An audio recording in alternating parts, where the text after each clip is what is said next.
Afternoon. Right, this is our next podcast. We're at Southwest Boxing Media, joined by myself and Scott. How are you, Scott? Good week? Yeah, good week, busy. Same old work, Yep. Monday to Friday. Now it's Friday. Weekend. Job done. Always like to see a Friday, don't we? Definitely. Always like to see it. Right, so we've joined you today with this podcast to talk about the winner on our result of our poll, which was the Wilder vs Fury 2 fight that is set for February the 22nd. So, Scott, let's have a chin wag about it. It's not confirmed, is it? No. It's confirmed in the sense of obviously they've both signed the contract. Yeah. But it's not officially out there as the fight is yet. Yeah, I know what you mean. There's no reason to say that why it wouldn't go ahead.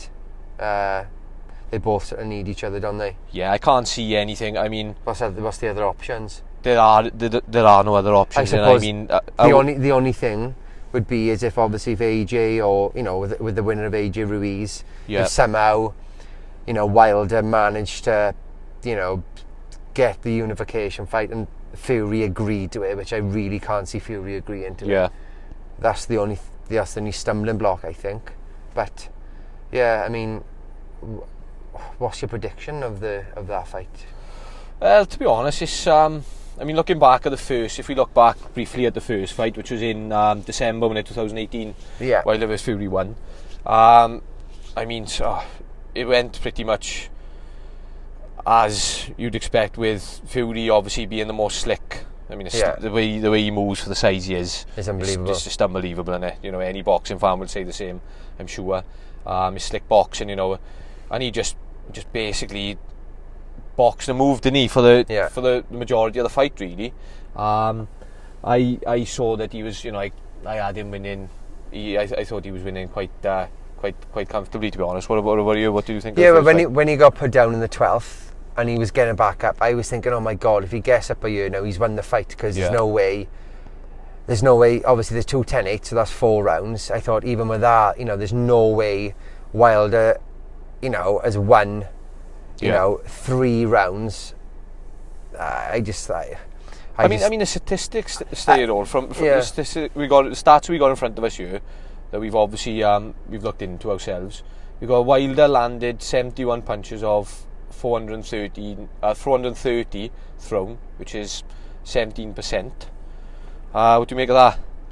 Well, so he only landed 71 punches. He's thrown 430 punches. He's landed 71, which is about 17%. Six around. He landed 6 punches around. Yeah. And also another stat that it says that Fury outlanded Wilder in 9 out of the 12 rounds. Well, I mean, the thing is not people. I can, at the time when it came out as a draw, I was outraged. I was like, oh my God, I can't believe this is a draw. Yeah. But then when I sort of went back and watched it from, okay, I'm going to be, pro Wilder, I can see the one. It was 114, wasn't it? Yeah. I can see that. Yeah. I can give that. Fair enough. 114, I can concede that. I can't concede. Was it 115, 113 Wilder? That's one of them, man. I think. I don't know where they got that from. I can't see where that has come from. I really can't. We were all the 2 knockdowns are, massive. But there wasn't like a standout round that I thought, Wilder, apart from the 2 knockdowns, Wilder definitely won that round.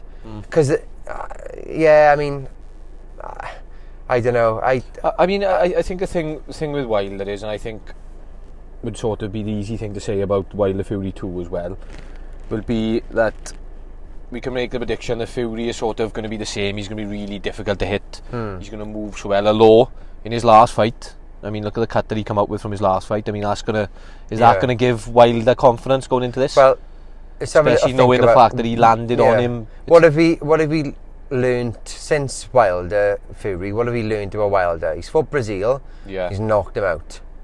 He's fought Ortiz, lost the second fight. Yeah. He lost every round, didn't he? He was losing the 7th until he knocked him out. So basically what we know is he's still a massive puncher. Yeah. Fury, what have we learnt? Well, we learned that when he's not fighting somebody of a high stature, that I think he turns off. Yeah. I think he does what Billy Joe does. If it's not competitive, I think they get bored. So do we agree that sort of the bigger the fight, the bigger the occasion is when you'll see the best from the fighters, like the elite fighters, shall we say, like Tyson Fury, like your Billy Joe Saunders is. But then when you think about it, Ortiz 2 and Brazil, has that taken much out of Wilder? Has it given him more miles in his clock, will you say? Obviously, yes, he's had 2 more fights, but... Yeah, 2 more fights, but... Has it done much damage to him? No. No, I wouldn't say so. I know he was losing all the rounds against Ortiz too, but he wasn't getting hurt.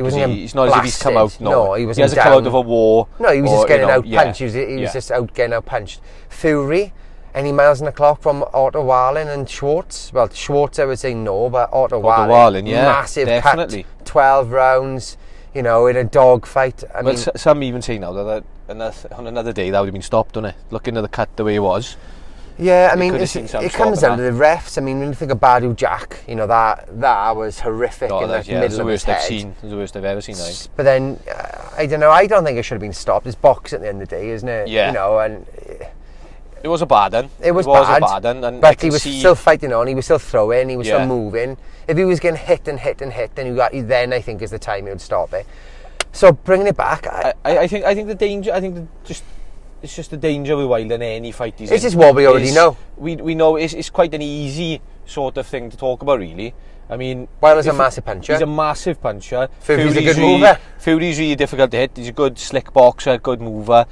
But what will be telling, I think, and what will give Wilder confidence is in that first fight, although he couldn't really land on Fury for 12 rounds, eventually he got him. He couldn't land on Ortiz for 7 rounds, but when he hit him... But he does get you, and I mean, we put it out on our page, our Twitter page the other day, about what Wilder said after his fight with Ortiz. And didn't he say something like, he said, you've got to be perfect for 12 rounds against me, but it only takes me a second to knock you out. That's it. And you know that is actually spot on for what Wilder is. How many boxers, if you list the boxers who could be perfect for 12 rounds, there's only one I can think of that could be perfect for 12 rounds. Yeah. And that's Tyson Fury. Tyson Fury, yeah. So, I mean, does the winner of that become the best the heavyweight on the planet? I don't know. I think it comes down to, it's a matter of opinion, I think. I mean, I've had conversations now this week with different people sort of in boxing and boxing fans, and they still are saying to me that whoever wins on December the 7th out of Anthony Joshua and Andy Ruiz should be number 1 in the heavyweight division. I don't know what your thoughts are on that. It's a matter of opinion, I suppose. I think, a year back, I was sort of all for, and I think us boxing fans, I think we do get drawn into the belts, the holder of the belts. Belts mean everything, and to be honest, I don't necessarily think belts mean everything. Yeah. And when you think, Wilder has fought Fury twice, he's fought Ortiz twice. I mean, those 4 fights alone, those 2 opponents that, are they harder than anything Joshua's fought? Fury's got to be the hardest heavyweight to fight against. Yeah, of course. By a man, he's fought him twice. Style, yeah. But, I mean, I know Ortiz is old and we joke about it, but nobody wants to fight him, do they? No. And so those 4 fights, are they bigger than anything Joshua's had? Povetkin, I think Wilder knocks Povetkin out. Parker doesn't do it for me. No. The Klitschko at the time had already lost to Fury. Yeah. So I don't know. I think I'm more swaying towards you've got to think about it now, mind. Whoever wins out of Fury and Wilder are still undefeated. Of course they are. Yeah. Joshua isn't undefeated anymore. I think, and again, I think the O isn't as important. I think, again, that's another thing that people forget about. Lomachenko is by far the best boxer on the planet. So is Canelo, and they've got losses on their record. Yeah. It doesn't mean everything. It doesn't define. So the O isn't. I don't know. Like you said, it all comes. Do you see belts as the belt holders as the most important ones? Do you see the people the record as most important? It's all according to what you think, and I think it's what you like as a fighter. Yeah, it's down to opinion. I mean, like I said, some people prefer to see fighters draped in belts, and they'll go by that. like you said, if you draped in belts, you think, right, well, they're the man in the division, or they're the man in boxing, you know, or woman in boxing. But when you look at Lomachenko now, he's, you know, almost undisputed. But then people are saying, well, he's not undisputed until he fights Haney. He's not undisputed until he fights Comey. Well, you know, that's fair enough. Definitely, he's 20 years of age, for God's sake. Yeah. You know, why is he? You know, what has he got to prove against him? But people, you know, you need to have those names on the record, and I just think that's where boxing. I just think.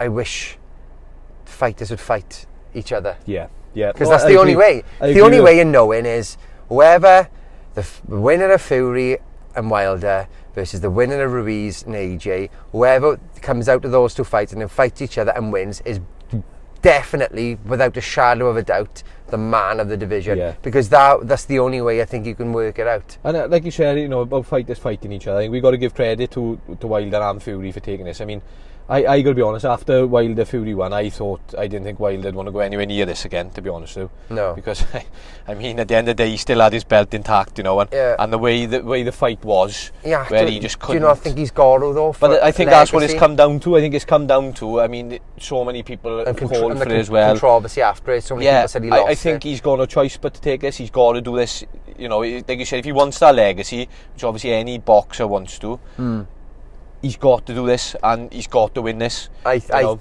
to be honest, I think Wilder's going to beat him. Do you think so? The first fight, I thought, do you know what, I can see Fury pulling this off. If anybody can pull it off, it's Tyson Fury. I just think, you know, he's been hurt in his last fight. He's been in WWE. He's been singing with Robbie Williams. You know, I think whenever you hear Tyson Fury speak, his worry is, what am I going to do after boxing? I just think he's got so many avenues to go down now. I don't think boxing is the be-all and end-all for him. Yeah. But with Wilder, I think Wilder, one man, one division, isn't it? Okay. Yeah. I just see why. There's no miles in the clock for Wilder. I can't see like Wilder's like a wrecking ball, and he's a very, very difficult man to beat, because what he's said is true. You can box his head off, right? You can box his head off for as many rounds as you want to. For 11 rounds, but 2 minutes and 30 seconds. You switch off, or you let him get in close to you, you let him land on you, and 9 times out of 10, maybe even 10 times out of 10, it's game over. It is game over, you know, because he is such a big puncher. And is it yes or no? Just yes or no, that's all. We won't go into it, because that's probably something we could do in another podcast. Just yes or no, is he the biggest hitter in boxing ever?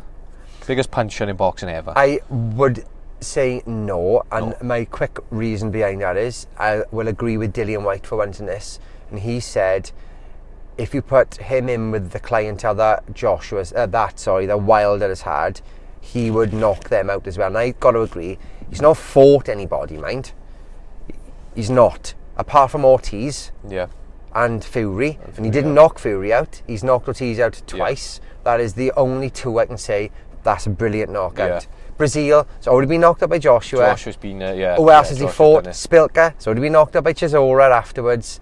Gerald Washington, wasn't he a basketball player? Stavern took him the distance. Stavern too, you saw the size in him. He's obviously wasn't training, and he knocked him out.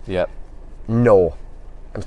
So if he knocks out Fury and he knocks out Joshua and he knocks out maybe 1 or 2 more, you'd have to think, bloody hell, you know, maybe at this moment in time, no. What about you? What do you think? And do you know what? He's right up there, isn't he? He's right up there. And like I said, he's in the top 5. I don't want to go into it too much, because I think this would be something that would be really good to talk about in another podcast. So I think we'll just go with, you think no, I'm going to say no as well. Okay, we're both going to say no, and we'll discuss and give reasons why, maybe on another podcast. I think that'd be really interesting. Right, so just quickly then, just before we just sum it all up. So you've gone for, you actually think that Wilder's going to do this time? He's going to stop him? Out. Yeah, he's going to knock him out. Does anybody, do we envisage a tall Fury stopping Wilder? Do we? No, we don't, do we? No. We can both agree on that, because I don't at all. I don't see Fury stopping anybody. I think Wilder wins this as well. I think Wilder wins this. I do. Yeah, I think so. I think miles on the clock. I think it's going to go similar to the way the Ortiz fight was going, in the sense that Fury's going to he's going to get a lead, right? He's going to get a big lead on points, really is. But Wilder will find him and Wilder will catch him. Do you know what? I think it's quite a good sort of tactic by Wilder. I think people get sort of, you know, lazy because they know they are, you know, Ortiz mustn't, you know, he must be sitting in the corner thinking, I'm at least 5 rounds up here. Yeah, there's only 5 more to go. And the thing is, you know, against a dangerous and you switch off, and that's when he hits you. And I think Fury will do the same. You can't switch off for a second against him, you can't. And I think this is what's happening, you know, and he's just devastating when he catches you. He does. It's game over 9 times out of 10. So yeah, so we both myself and Scott are going with a Wilder KO for it. Let us know what you think, guys. I'm sure we will put a poll out 100%, sort of nearer to the time. Scott, anything you want to add just to sum up the podcast? No, I just, you know, I think Wilder's going to knock him out, but I want Fury to win. Yeah. I hope I'm wrong. I hope I'm completely wrong. I hope because I can't see him knocking him out. I'm not going to say hope he knocks Wilder because I really can't see that. No, I can't see that. But, you know, I hope Fury wins. But I just think Fury's got too many miles on the clock. He's got so many fingers in different pies. You know, he might be wrong. He might come back. He might pour everything into it. You know, I just don't know. I just think Wilder's just too geared up and too focused on it. Right, you mentioned earlier about just a funny note to finish. You mentioned earlier about Fury and Robbie Williams. Christmas #1 for you? Or yes or no? I'm laughing at your face now. I haven't heard it yet. I know it's called Bad Ciaran or something. I know. Yeah, why not? Why not? Why not? Go for it. Great stuff. Right. Thanks for listening, guys. Scott, pleasure talking to you as always, buddy. Yeah, you too. Speak to you soon, guys. Take care.